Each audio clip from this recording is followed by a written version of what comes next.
Record.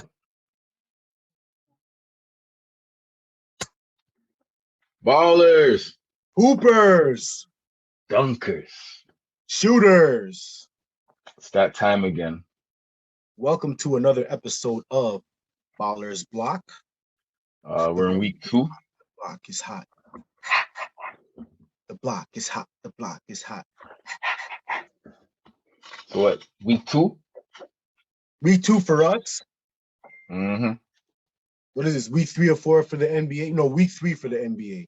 About week 3. This is week 3. Yeah, we're a week behind. Yeah. According to my fantasy basketball league, week 3. Okay. There we go. Week. So as we always do at this time, the rivalry between Tebow and Debo, Raptors versus the Warriors. I already told you, episode 1 of season 2. It's no longer a rivalry. You're the dinosaurs have extinct. But I didn't say the rivalry between the Raptors and the Golden State Warriors. I'm just saying we don't need to bring up Raptors anymore. Like, you don't even need to say Raptors. You have to bring them up because the Raptors gonna get Rookie of the Year. Bro, you also need to stop wearing the apparel. I will never stop repping Toronto. Just saying, bruh. I will never stop repping Toronto. It's not even so much about the Raptors. It's about repping Toronto. No, don't pull that. That's exactly what it is. Toronto was around before the Raptors. Wasn't for basketball, though. I'm a basketball player. And? You just said it's about repping Toronto. Team. No, you said it's about repping Toronto. You can wear Blue Jays. So I'm going to rep the Toronto basketball. Wear Blue Jays apparel. I don't play baseball. They won multiple chips. I do not play baseball. I do not play hockey. You've never worn a Blue Jay hat before? I play basketball. You've never worn Blue Jay apparel before? I have. Okay, there you go. That was years ago. That's still repping Toronto. Was repping Toronto. Saying. Bump some Drake out your whip. That's repping Toronto. Hard pass. I'm just saying. You said it's about repping Toronto. Hard pass.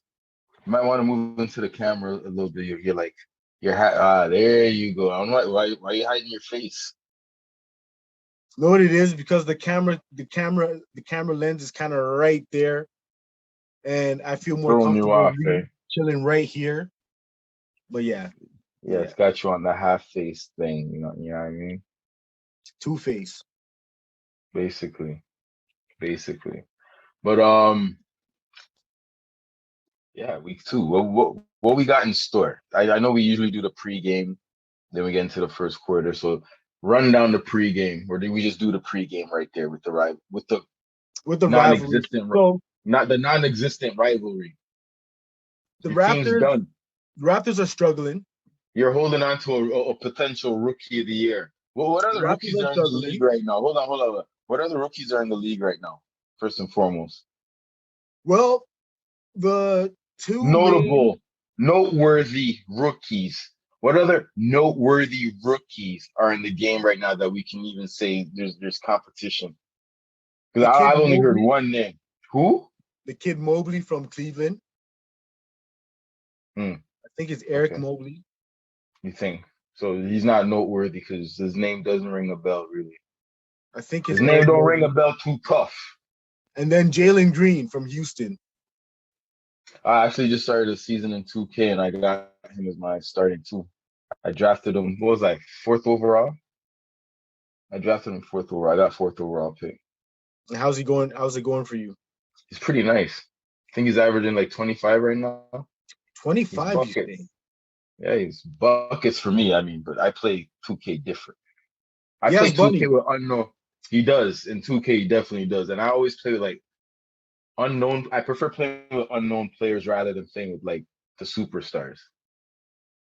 So it works out for me though. But yeah, he's nice. Okay, so but in real life, is he nice though? He looks like a baller. What's he doing right now? He looks like a baller. All right. So there's another. So Jalen Green's the only one that's the potential competition for Scotty Barnes. I would say both of them. All right. Okay. Cool. But your boys are looking good though. You have the best record in the league. And like we pointed out last week, they still don't have Klay Thompson. But so guess once who Klay they Thompson got? comes back, It's over. which leads us into quarter number 1. Are the Warriors back?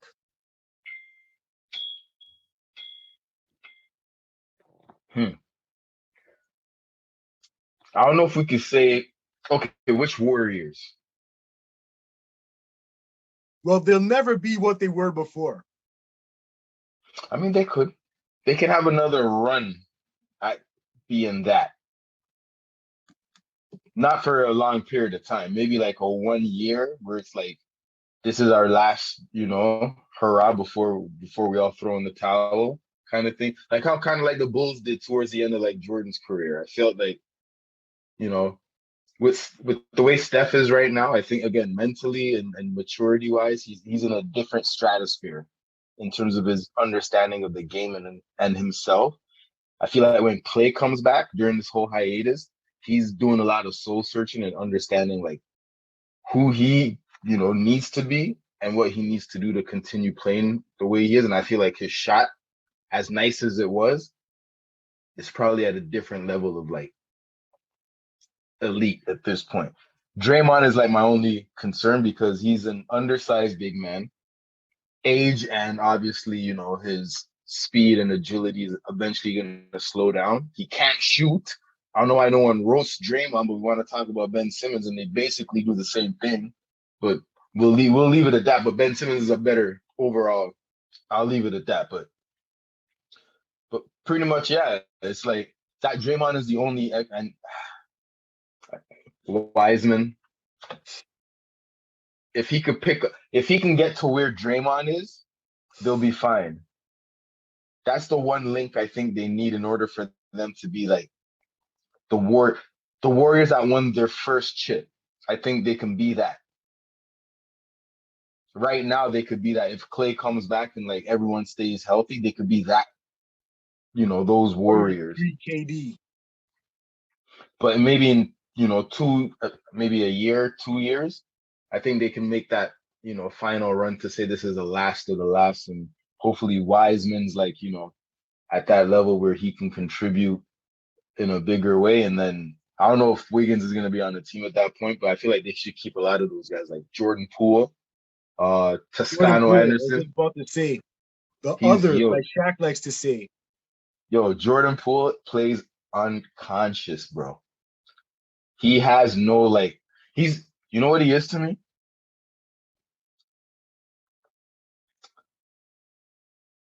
He's a Westbrook that can hit his shots, basically. In terms of offensively, you're just like putting the ball in his hands. That's where you went with it. I was gonna say he's like a Jamal Crawford, Leandro Barbosa. Come into the game and just give you instant on-fest type of guy. Okay, I can see that too. Like I said, Russ, because like he's just he'll go and he won't think twice. Like he's not as athletic, obviously, or as explosive as Russ, but like you put the ball in his hands, like he's gone. He's not afraid. He's not afraid of the big moment. Even though Steph's on the team, I don't think he's shooting like his name is Steph. Speaking of Russ, bro, they say run the play for Steph. You know what Jordan Poole does? He takes the shot because he's like, yo, I thought I was Steph for a second. Sorry. But sorry, you were saying.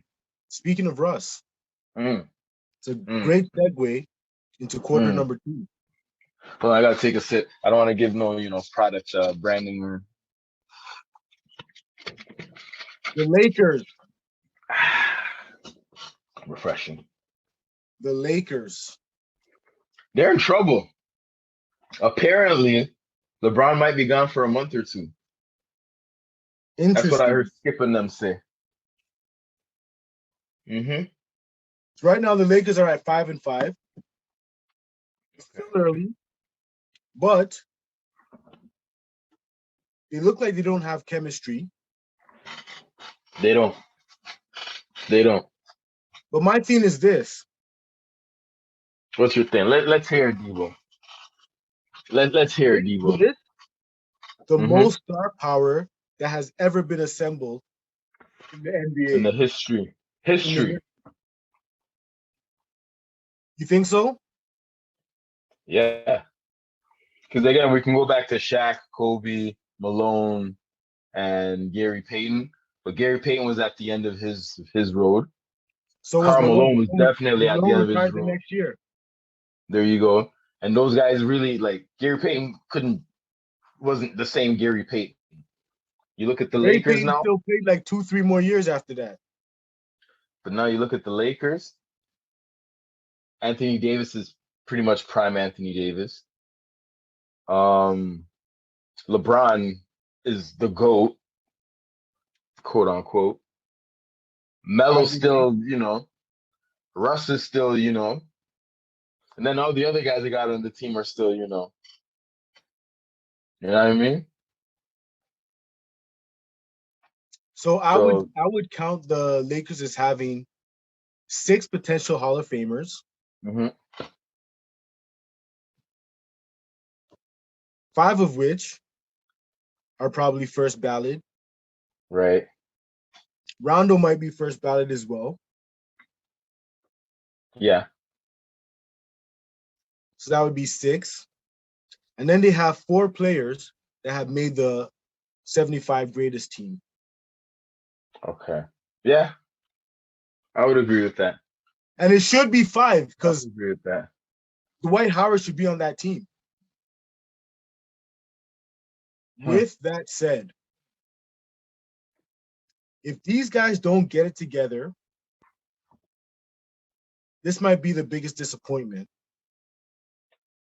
in NBA history. For LeBron. For the team, period. You More cannot assemble that much star power and not win. Who assembled it? I mean, okay. I know you're going to say it was LeBron. Yo, he had the green light on co-signing which players to join, and the word is that I would agree with. It was down to Russell or Buddy Hield. Russell or Buddy Hield, and apparently, allegedly, LeBron said, "Russ is my guy." Think about having Buddy Hield on your run. I was just about to say that. Buddy Hield would have been a way better option. LeBron, that's 80, what LeBron those guys. Needs. No, that's not what he wants, though. He doesn't want that, though, because he has to facilitate. He wants that scoring title. He just wants to run up and down.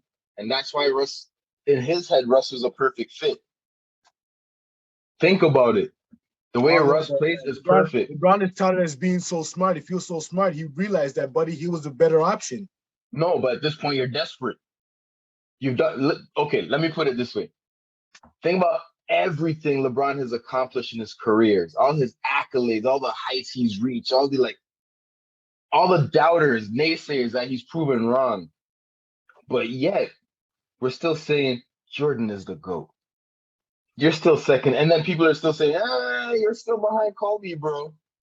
You're not even there yet. You're still behind Kobe, bro. So it just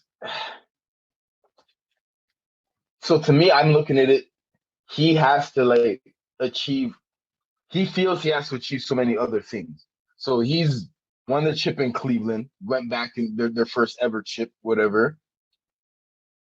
He's up there in assists. I don't know where he stands in assists. He's up there in all these records he has. I don't even know the exact records, but we're still saying you're not the GOAT and you're behind Kobe. So right now, what he's looking at is, if I can get the scoring title and maybe squeeze in another chip in the process of it, there's no way they're going to refute me as a GOAT. And that's what he's playing for. People could say he's not. People could say he's not, but I think that's exactly why he wanted Russ. He wants a point guard that's just going to go, and then he just gets to fill the lane without having to facilitate so much. Because facilitating takes a lot of energy. Takes a lot out of you. But running up and down, it's a lot easier and you'll score more. Why is he taking more threes than ever in his career? That is true. We can say he's old, whatever, but a guy your size, wouldn't you be posting up and using your size and strength at this point in your career instead of playing on the perimeter? He's taking a heck of a lot more. I seen him one game, he had like 8 or 9 3-point attempts, maybe even 10 3-point attempts. I'm like, that's unheard of. So to me, you're chasing the scoring title because you feel if I can get this and a championship, that's why he stacked this team too, because it's like a better odds of getting a championship puts me closer to the scoring title, and then I will now be the greatest of all time. He's not getting the scoring title. No, I mean the all time. Okay. All time scoring. Yeah. That's what he's going for. All right. That's what he's going for. Yeah. Not the season. Yeah. The all time. So that's where I feel like, yo, bro's capping right now. So I don't trust in his agenda or his motives. Speaking of scoring titles, another segue. Your homie KD is currently leading in scoring. My question, sniper. Q3. My question: can we now officially say, without question, that KD is better than LeBron?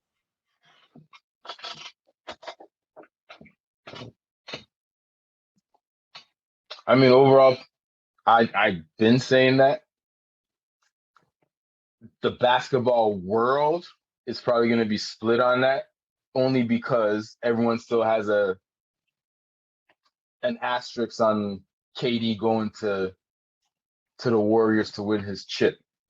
But it doesn't differ from LeBron going to Miami with 2 guys in his draft class that are all Hall of Famers again, like, to win his chips. No. So that's going to be the only asterisk that people are going to say. For me personally, definitely, he's been better than LeBron. It's just with KD, starting his career playing with Russ hurt him because there was no number one per se. They were both the star of the team and they had to share the ball. So he didn't get to show early in his career that he was a leader or that he could play like LeBron. Whereas LeBron came in the league and they just said, you're the best guy on this team and you got a bunch of other guys and you just do what you do. He didn't. If LeBron had a Russ early, LeBron probably wouldn't be LeBron. Because Russ would have bullied his way, you know. Personally, I thought KD was better than LeBron before he went to Golden State. He went to the Golden State Warriors. Because if you break down their games, to me, the only thing LeBron James does better is facilitate. That's because he's put in a position to facilitate. Exactly. LeBron James basically plays point guard. So he has the ball in his hands at all times, really and truly. Whereas KD is more of a give me the ball off screens and whatnot. I'm going to just chuck it up. I'm going to give you a 1-2 moves, chuck it up. He doesn't have the ball he doesn't have a high usage rate, KD. Scoring wise, KD to me is a way better scorer than LeBron. Yeah. Because you can score in a multitude of ways. Exactly. Whereas LeBron James, basically his best ability to score is going downhill. Yeah. He's body you up. Or now shooting from like long range when no one's guarding him because it's a 50-50 odd at that point. 3-point shooter. No, he's never been. But he's shooting more. He's shooting more. He's getting better at it. Yeah. He's not built like that. No. At least he hasn't proven to me that he's built like that. That might change. Yeah. KD's always been built like that. And that won't change. That part. Defense, I would say that's a toss-up. Yeah, I'd put it as a toss-up, but I've seen KD play defense on guards and centers. I don't really see LeBron playing defense on centers or guards. Forwards. Yes. Forwards. Small forward, power forward. Yeah, you'll see him there every now and then, but I don't see him too tough on the perimeters, like saying, yo, I got the guard today. Like, if it's the playoffs, he has no choice. Because if he doesn't, then you know what defense happens. Is underrated. Who's KD's? It is, man. It is underrated. Bro, the only X you can put on KD's whole entire package or his whole game is that he needs a bit more size. If he had a bit more size, to me, that's not even an X. No, but that's what I'm saying. I'm saying though, if he had more size, his interior defense would be crazy because he'd be strong enough to friggin' Giannis couldn't like a Giannis's body in him in the post. Fair enough. So if he's as big as Giannis ain't doing that to him ever. And then he's gonna do that to Giannis because KD actually has a post game. I see what you're saying. So that's the only thing. That's the only reason I would take the next. Yeah, KD, like by far, bro. All right. By far. I'm sorry. I know there's a lot of Bron fans out there, but what? Bronsexuals? I've never heard that saying before, but you've never heard that term before. Listen, ain't trying to get canceled out here, bro. You can't be throwing out all these new sexual terms, man. Bruh. Yo. This is a basketball podcast. I am not trying to get go to any Facebook basketball forum and you'll see that word probably pop up, especially like a couple of years ago. And that's how bad it is. Our last quarter here. Not gonna overtalk it. No long talking. Your boy Ben Simmons is back in the rumor mill. Oh, it's just a rumor. I thought it was like done. What did you hear that was done? No, it was when you sent the program for the podcast. When I read through it, the agenda. Okay, you know what? I did kind of the way I wrote it made it seem like it was a done deal. Yeah, I didn't want to say. I wanted to keep my reaction authentic, so I didn't want to ask or say nothing. But yeah, that's why I'm like, I thought it was done. Now you're telling me it's it is not a done deal. For who though? What's the Celtics are interested in Ben Simmons, but they want to give. But the 76ers want. I know what's coming up. Ooh. Nah, that doesn't work. For who? That doesn't make sense. Who? So they're gonna give up Ben Simmons for Ben Simmons for Jaylen Brown. Ben Simmons for Jaylen Brown. Who's their point right now in Philly? In Philly? Yeah. I have no idea. There you go. Why do you need another wing, another shooter? Joel Embiid's a freaking shooter too. Here's the thing, though. It'll just be whoever's been doing it. But who? What happens when you run into a real point? Doesn't matter. They're holding it down. What happens when you run into a real point? Is what I'm saying. When you run into a Drew Holiday. What if you run into a Drew Holiday and you're not a natural point guard and he lays the clamps on you? What are you gonna do if you don't have a real point guard in that position? I thought honestly when you said Celtics, I thought you were gonna say Marcus Smart. That would have been a better freaking. That's not gonna be a straight up trade though. I mean, throwing a couple other picks or whatever, then it's a good fit for Philly because he fits the Philly grind, and he's a legit guard, and they need a guard like him. They need another leader on that court. Jaylen Brown isn't necessarily a leader like that. That's why Boston's struggling. All right. So Hate the to say most it. common lineup: Seth Curry at point. There you go. He's a shooting guard. But go ahead. Danny Green. There you go. Another shooting guard. Tyrese Maxey. You sound like a Tobias forward. Harris, Joel Embiid. There you go.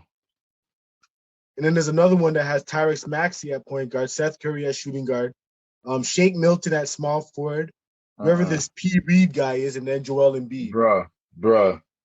And then you want to add another wing? Yo, when the playoffs come, when that time comes, especially the way the league is now, if you ain't got a dog of a point guard, a true point guard, it's gonna be tough. You don't want Steph Curry having a freaking play or having Drew Holiday D him up all freaking playoffs, dude. Think about that.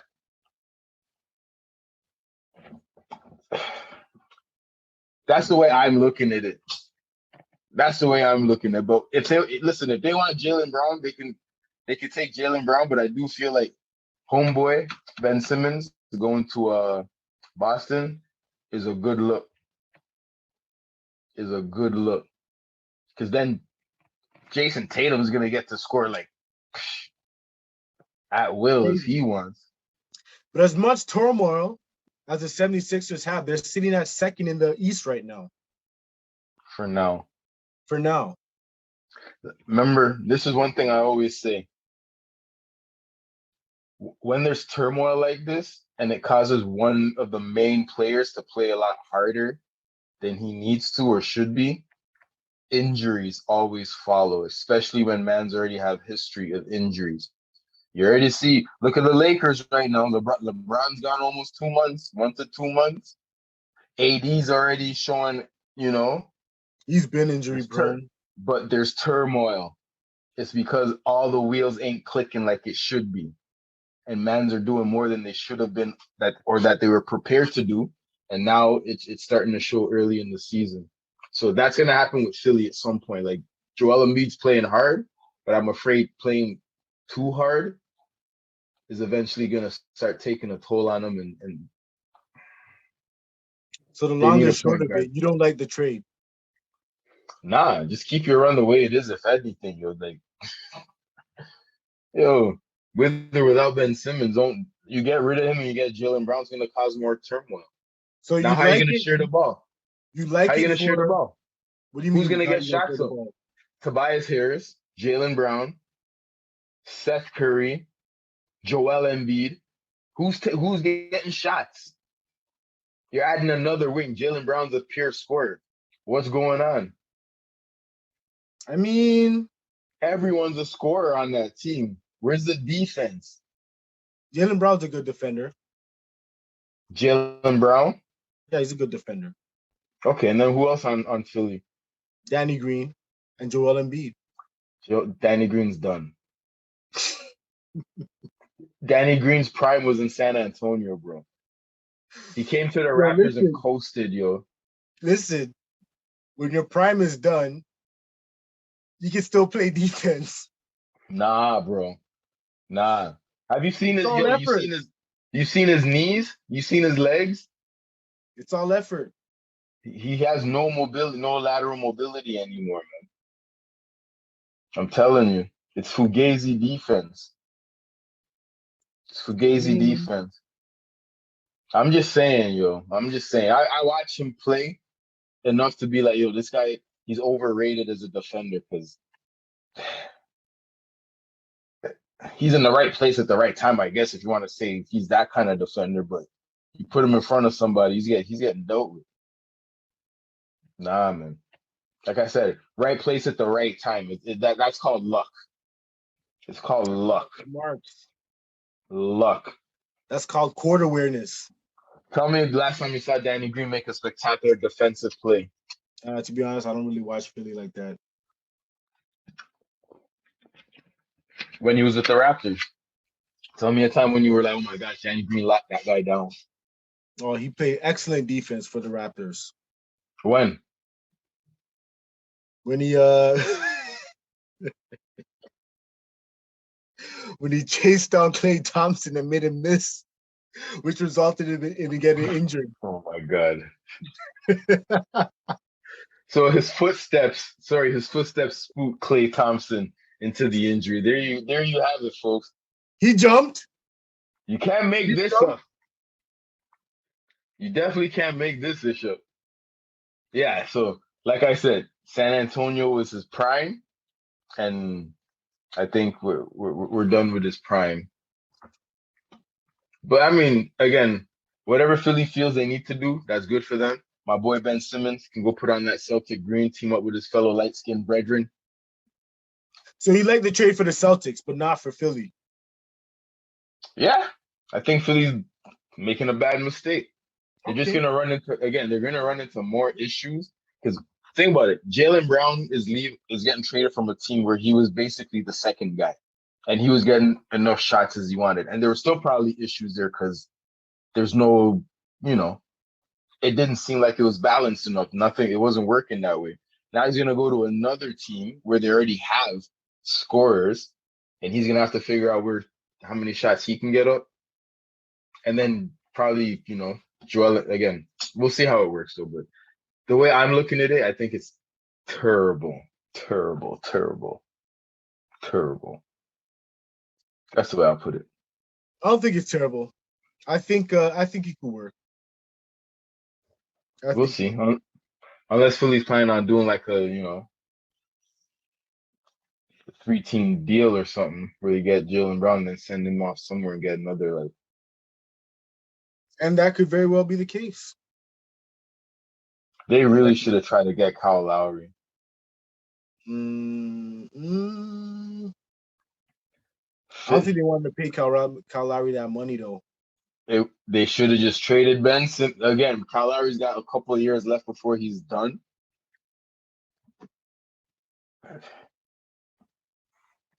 Y'all would have had a legit point guard that can facilitate, that can shoot, plays a team game, is from Philly.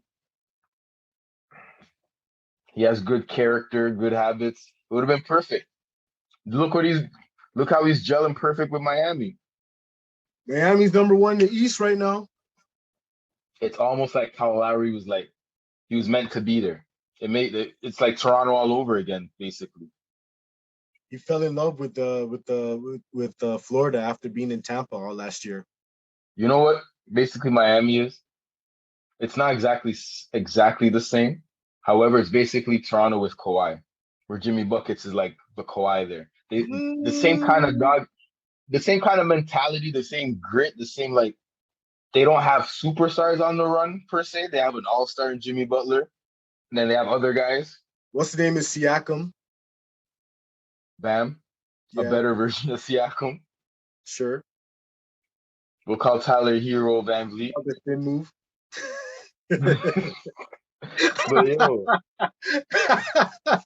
But that's why I think Kyle Lowry fit perfectly. He doesn't look like he's out of place. It's like he looks like he's perfectly at home, like he's still in Toronto, but not in Toronto. I ain't mad at that. So Philly should have got him. But Ben Simmons, they're gonna regret getting rid of Ben Simmons if they do, man. I'm telling you. Joel Embiid needs to publicly apologize to Ben. That's the only way to get him fixed. He's definitely not doing that. And I think the whole Philadelphia is sick of Ben Simmons at this point. Bro, I wish I was Ben Simmons' spokesperson. Y'all, I would be out there in the press conference saying, yo, the only way we're going to fix this, Joel, is if you apologize. And I look dead at the camera like, yo, apologize to Ben. That's the only way he's coming back to play. If you apologize. And there you go. And you're never winning a chip, bro. Joel Embiid doesn't care about that, man. Let's put it this way. He's not there to babysit. Let's put it this way. Joel Embiid, those words he said where he doesn't care about him, blah, blah, blah. He's going to remember those words echoing in his head for the rest of his basketball career. And he's also going to be seeing at the same time while he's hearing those words he said echo in his head, he's going to be seeing that shot Kawhi took where he could have been in the finals. And it just doom. And then he's going to be hearing himself say, oh, I don't care about that guy. Doom. Twish. That'd be his career right there. All right, so here's the question that we're going to leave off with. Who wins a championship first? Joel Embiid or Ben Simmons? I'm rocking with Ben. What the hell? All right. I'm rocking with Ben. I rock with the villains, yo. I rock with the villains. Yes. Joel's gonna have to team up with LeBron and them to win a chip. Or sorry, he's gonna have to team up with Giannis to win a chip. None of them win titles in their prime. Nah, Ben's winning in his prime. None of them win titles in their prime. They're gonna be old schmucks. Nah. Like Carmelo Anthony joining super teams to win titles. Yo, LeBron invited him over, okay? LeBron invited him over. If Dwayne Wade was still playing, LeBron would get the whole flipping Banana Boat gang together. He called Chris Bosh too he probably get Chris Bosh instead of Dwight Howard. Definitely. Chris Paul instead of Rondo. Yeah. They definitely win with Chris Paul. Oh, absolutely. Oh, Chris Paul instead of Westbrook. Facts. You see when Derek Fisher accidentally called I guess it was a Freudian slip, and he called Westbrook Westbrick.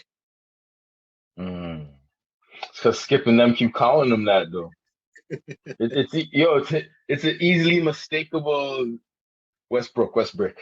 Once you hear it like 10 times, you automatically, and you watch him play. What else are you gonna think? Oh, he shot up another brick. Boom, Westbrick. I'm telling you, man, the mind is a delicate thing, you know. Oh yeah, it's a delicate thing. Anything else you want to add? Nah, man.